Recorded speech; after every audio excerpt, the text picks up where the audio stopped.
তখন দেখানো যায়, এছাড়া আর গেল। নমস্কার, আজকে এসেছিলাম দাদার কাছে।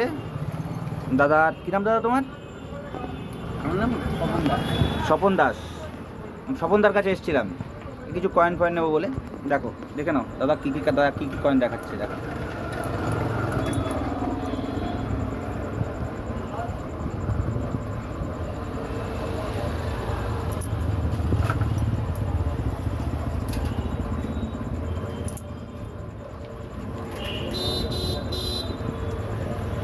দেখেছো? মুঘলের পয়সা এটা।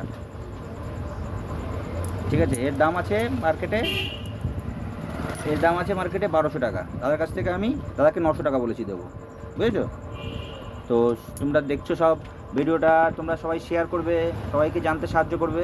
ঠিক আছে, ঠিক আছে, গুড নাইট, সবাইকে রাখলাম। হ্যাঁ, বলারও কেউ নেই আর জানারও কেউ নেই, বলো। তাই তো। তাহলে এই জায়গাটায়